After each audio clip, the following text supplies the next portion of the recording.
The black dahlia, मिथक, यथार्थ और 1947 की जांच।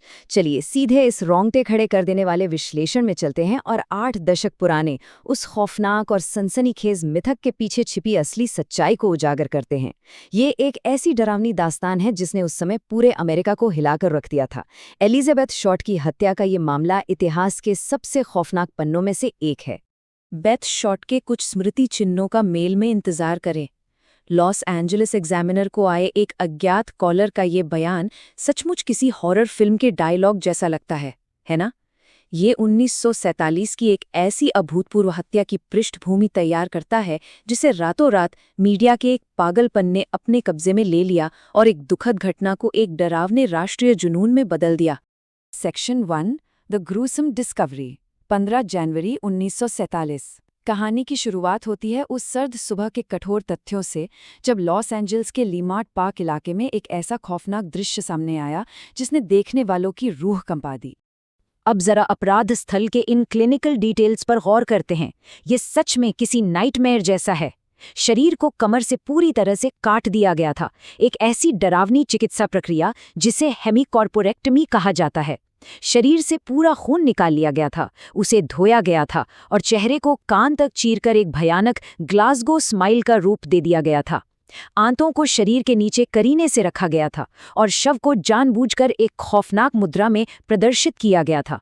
ये साफ तौर पर दिखाता है कि कातिल कोई आम इंसान नहीं था, बल्कि उसके पास बहुत ही विशिष्ट मेडिकल नॉलेज थी। सेक्शन 2, क्राफ्टिंग द डालिया मिथ, द मीडिया सर्कस। अपराध स्थल की इस कंपा देने वाली क्रूरता ने टैबलॉयड अखबारों के लिए एकदम सही मसाले का काम किया। अखबार बेचने की होड़ में मीडिया ने एक ऐसा खौफनाक तमाशा खड़ा किया जिसने पूरी जांच की दिशा ही बदल कर रख दी। जनवरी 1947 का ये मीडिया एस्केलेशन टाइमलाइन देखिए। लॉस एंजल्स एग्जामिनर अखबार इस कहानी को गढ़ने में बिल्कुल आगे था। कथित कातिल पुलिस के साथ एक भयानक बिल्ली चूहे का खेल खेल रहा था। उसने अखबार के संपादक को सीधे फोन किया और बाद में गैसोलीन से साफ किए गए सबूत सीधे प्रेस को भेज दिए। 50।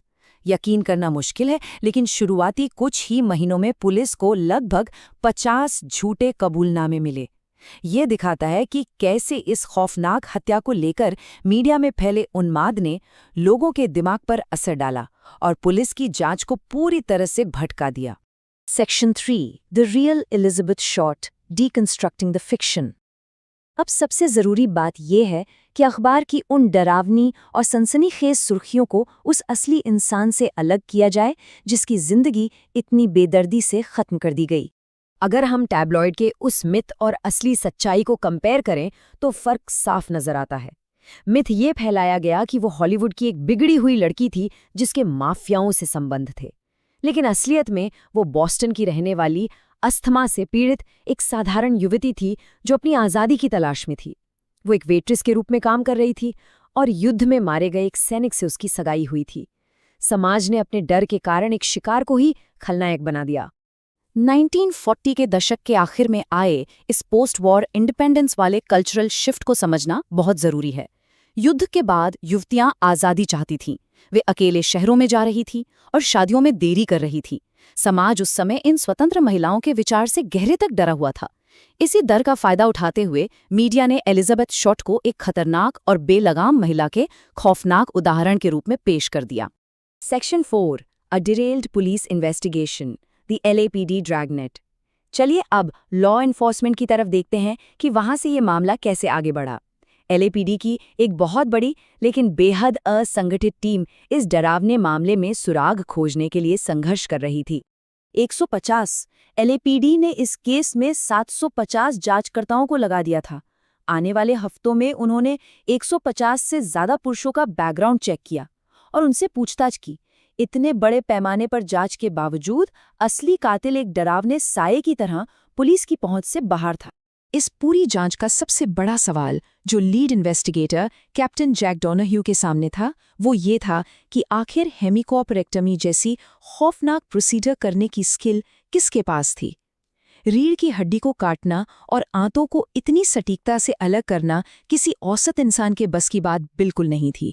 तभी फोकस शिफ्ट हुआ। LAPD समझ गई थी कि शल्य चिकित्सा की विशेषज्ञता जरूरी है, इसलिए जांच का दायरा अब सर्जनों, मुर्दाघर के सहायकों और पास ही मौजूद साउदर्न कैलिफोर्निया यूनिवर्सिटी के मेडिकल छात्रों तक सीमित कर दिया गया। एक ऐसा राक्षस जो इंसान के भेष में छिपा हो सकता था, वो इन्हीं में से कोई एक था। Section 5 prime suspects and theories, medical knowledge and motive. दशकों तक इतिहासकारों और जांचकर्ताओं ने उन सबसे रिलायबल संदिग्धों की पहचान करने के लिए पुलिस फाइलों की खाक छानी है जो इस डरावनी मनोवैज्ञानिक और मेडिकल प्रोफाइल में फिट बैठते हैं। इस टॉप सस्पेक्ट्स ब्रेकडाउन टेबल पर नजर डालिए। 3 मेन सस्पेक्ट्स हैं: डॉक्टर जॉर्ज होडल, मुर्दाघर का सहायक लेस्ली डिलन और यूएससी मेडिकल स्टूडेंट मार्विन मार्गोलेस। इन तीनों के पास वो डार्क एनाटॉमिकल नॉलेज थी जिसने इन्हें आज तक ट्रू क्राइम थ्योरीज के सेंटर में रखा है। मान लीजिए कि मैंने ही ब्लैक डालिया को मारा है, वे अब इसे साबित नहीं कर सकते। वे मेरी सेक्रेटरी से बात नहीं कर सकते क्योंकि वो मर चुकी है।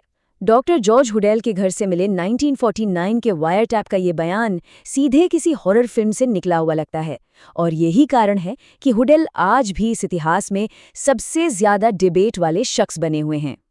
इन दोनों कंपीटिंग थ्योरीज को देखना काफी दिलचस्प है। ये दिखाती हैं कि इतिहासकार बची हुई पुलिस फाइलों को कैसे डिकोड करते हैं। एक तरफ लेस्ली डिलन की थ्योरी है जिस पर भ्रष्ट पुलिस अधिकारियों के साथ साठ-गांठ के आरोप लगे, और दूसरी तरफ मार्विन मार्गोलिस जो एक अस्थिर दिमाग वाला मेडिकल स्टूडेंट था जिसके पास लैब का एक्सेस था। Section 6 an enduring Hollywood mystery 80 years later। चलिए इस विश्लेषण का समापन इस मामले की स्थायी विरासत को देखकर करते हैं। 80 साल बाद भी इस खौफनाक घटना का साया सच्चाई को क्यों छुपाए हुए है? मेरे लिए ब्लैक डालिया केस सुलझाने का मतलब एलिजाबेथ शॉर्ट को खोजना था। विलियम जे मान का ये कोट आज के इस हिस्टोरिकल एनालिसिस के असली मकसद को पूरी तरह से समेटे हुए हैं। उस पीड़ित इंसान की गरिमा को वापस लाना जिसे उसी के दिए गए डरावने उपनाम के पीछे भुला दिया गया था। और अंत में ये एक ऐसा उत्तेजक सवाल छोड़ जाता है जो लंबे समय तक दिमाग में गूंजता रहता है: क्या एलिजाबेथ शॉर्ट की तथ्यात्मक सच्चाई कभी ब्लैक डालिया के उस खौफनाक और सनसनीखेज मिथ से आगे निकल पाएगी? सोचने वाली बात है कि दशकों की डरावनी पत्रकारिता और मीडिया नैरेटिव्स के नीचे अभी और कितने ऐतिहासिक सत्य दबे पड़े हैं। Subscribe to Nick Entertainer for more videos.